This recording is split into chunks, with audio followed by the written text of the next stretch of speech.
Bismillahirrahmanirrahim. Assalamualaikum warahmatullahi wabarakatuh.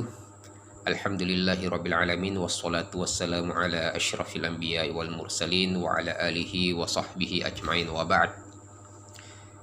Kita masuk pada pertemuan yang ketujuh, yaitu ma'rifatu alamatil i'rab. Mengenal tanda-tanda i'rab. Sebelumnya saya akan mengulangi dari pengertian i'rab.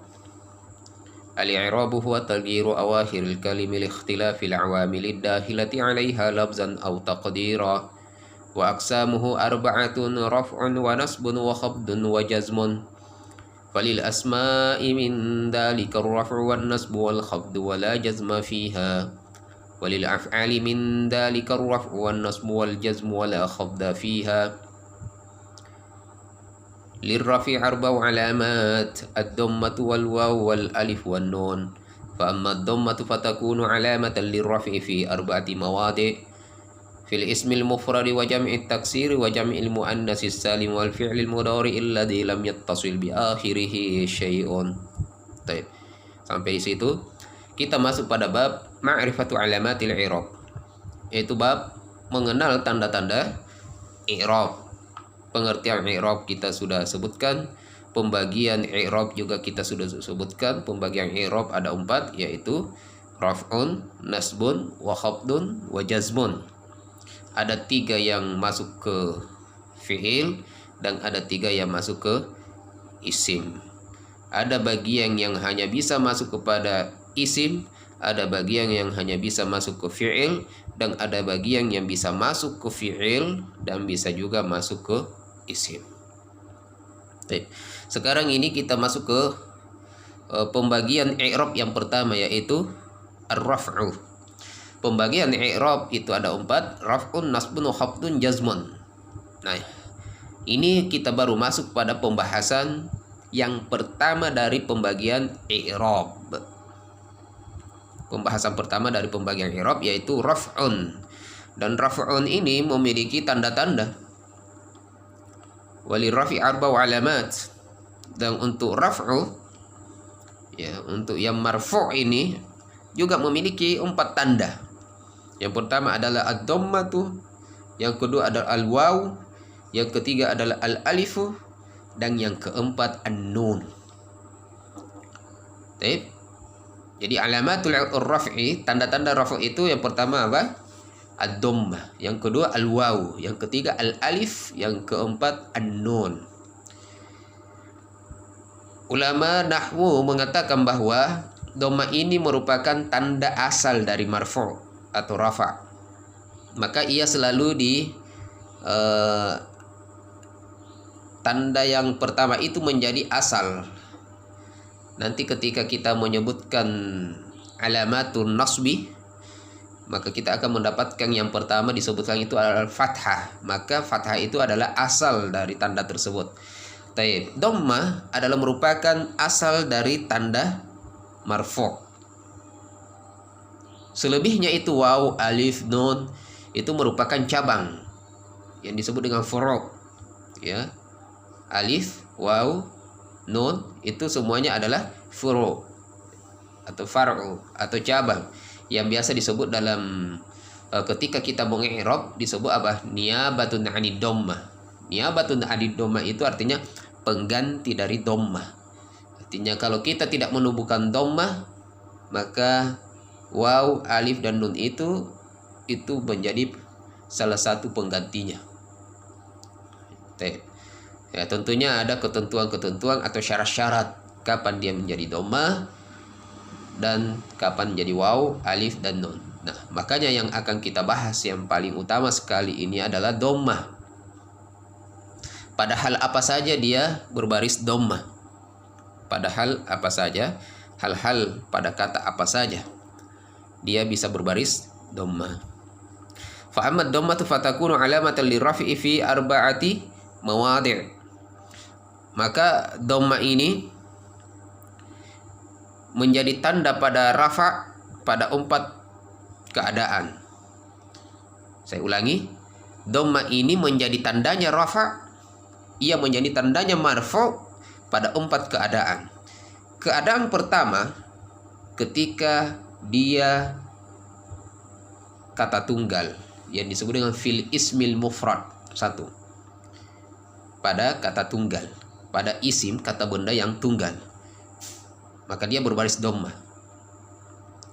Yang kedua adalah fi jam'i taksir, yaitu pada jamak taksir. Yang ketiga fi jam'il muannas salim, pada jamak muannas salim. Yang keempat fil fi'il mudhari alladhi lam yattasil bi akhirih syai', yaitu pada fi'il mudhari yang belum bersambung dengan sesuatu apapun. Artinya huruf terakhirnya itu tidak ada tambahan-tambahan. Ia tunggal. Satu persatu saya akan jelaskan dan saya akan berikan contoh. Saya ulangi lagi bahwa dhammah ini adalah merupakan tanda rafa yang pertama pada 4 keadaan. Pertama, kapan dia dhammah? Fil ismil mufrad. Maka ketika ia ismul mufrad, ikhwani sekalian, barisnya akan jadi dhammah. Siapa yang bisa memberikan contoh ismul mufrad, kata benda tunggal? Baitun. Baitun, baris terakhirnya adalah dhammah. Kenapa? Karena ismul mufrad. Ismul mufrad menunjukkan satu, rumah. Kitabun, satu buah buku, maka dia berbaris dhammah. Karena ketika dia menjadi musanna atau 2 buku, dia tidak akan marfu' bid dhammah, dia tidak bisa dengan dhammah. Ketika banyak buku, kita lihat lagi apakah dia jamu taksir posisinya, atau jamu muannas salim, atau dia jamu muzakkar salim, dan seterusnya. Jadi makanya pada dhammah ini pada 4 posisi. Yang pertama ismul mufrad. Ya, saya kasih contoh baitun, kitabun, qalamun, sayyaratun, dan seterusnya. Ismul mufrad. Taib. Apa arti ismul mufrad? Ismul mufrad itu bahasa Indonesianya kata tunggal ya.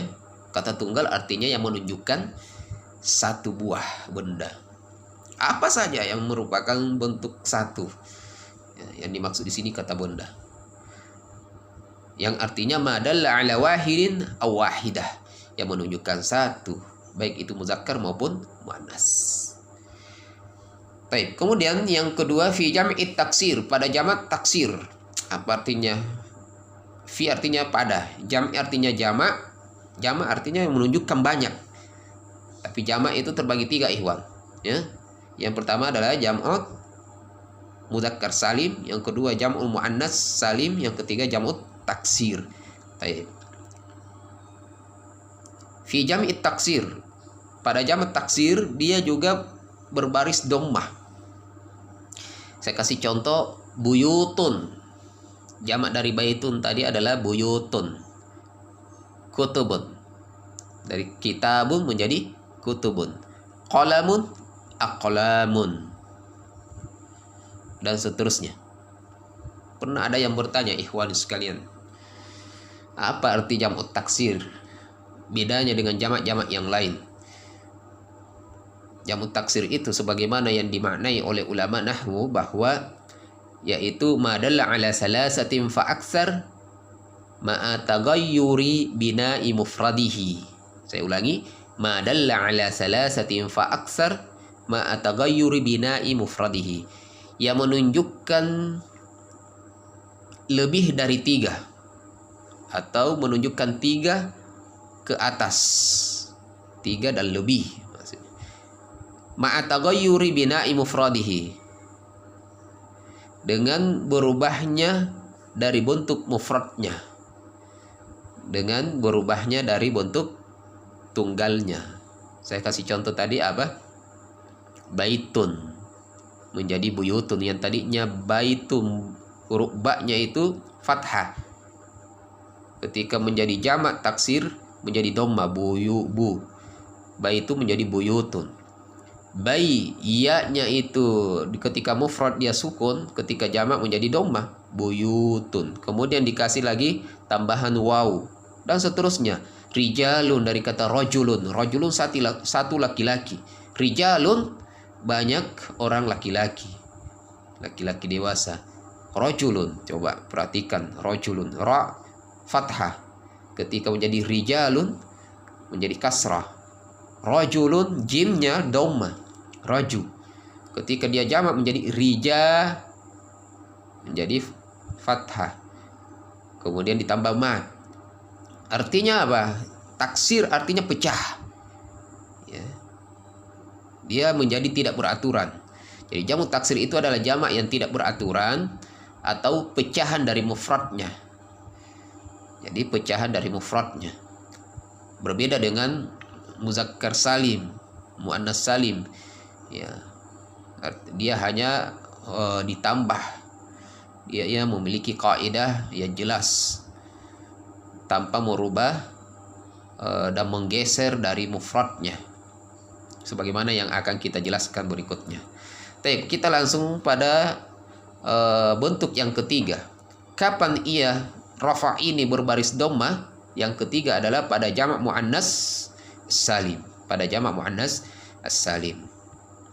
Saya kasih contoh jamak muannas salim adalah muslimatun, mu'minatun, kafiratun, tholibatun, mudarrisatun, dan seterusnya. Ya. Kalau mudzakkar, kalau mufradnya biasanya, ya, misalnya mudarrisatun, mudarrisatun. Maka arti daripada jam'u muannas as-salim itu artinya adalah madalla ala salasati fa'akthar, yang menunjukkan 3 atau lebih, ma'a salamati bina'il mufradi, dengan terbentuknya dari mufradnya. Jadi jamu muannas salim itu dia terbentuk dari mufradnya, bebas dari pecahan-pecahan. Bi ziyadatil alif wa ta, hanya dengan tambahan alif dan ta dari mufradnya. Tambahan alif dan ta. Muslimatun menjadi muslimatun, mukminatun menjadi mukminatun, ditambah alif dan ta. Baik.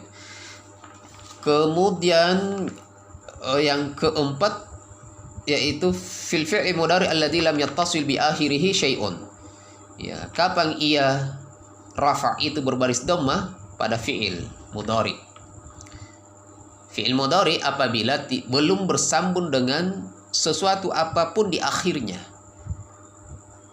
Zahaba yazhabu, kataba yaktubu, yaktubu, yazhabu, yadrusu, yajlisu, semuanya berbaris dhammah.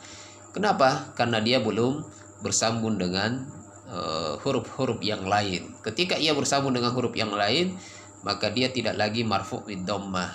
Misalnya yazhabani, ya kan, sudah hilang dhammahnya. Yazhabuna, yazhabuna berakhiran nun. Baik. Maka fi'il mudhari alladzi lam yattasil bi akhir syai' artinya adalah ya belum bersambung dengan huruf-huruf yang lain di akhirnya. Ya. Yazhabu, yazhabani, yazhabuna, tazhabu, tazhabani, yazhabna, tazhabu, tazhabani, tazhabuna, tazhabina, tazhabani, tazhabna, azhabu, nazhabu. Nah, di situ ada beberapa yang tidak diakhiri dengan sesuatu. Yazhabu, tazhabu, azhabu, nazhabu. Saya ulangi, yazhabu, tazhabu, ya, yazhabu, tazhabu, azhabu, nazhabu. Nah, itu kan tidak diakhiri, maka dia marfu'un bid dhammah, dia rafa dengan dhammah. Taib ikhwani sekalian, untuk dhammah ini, ya, tanda rafa yang pertama yaitu dhammah sudah selesai, dan insyaallah kita lanjutkan pada pertemuan yang ke-8 al-liqa'u tsamin dengan membahas tanda yang kedua yaitu waw. Tanda rafa yang kedua yaitu waw. Kapan dia berbaris waw, pada posisi apa saja, itu kita akan jelaskan pada pertemuan berikutnya. Wassallallahu ala nabiyyina Muhammad wa ala alihi wa sahbihi wa man tabi'ahu bi ihsan ila yaumiddin. Wassalamualaikum warahmatullahi wabarakatuh.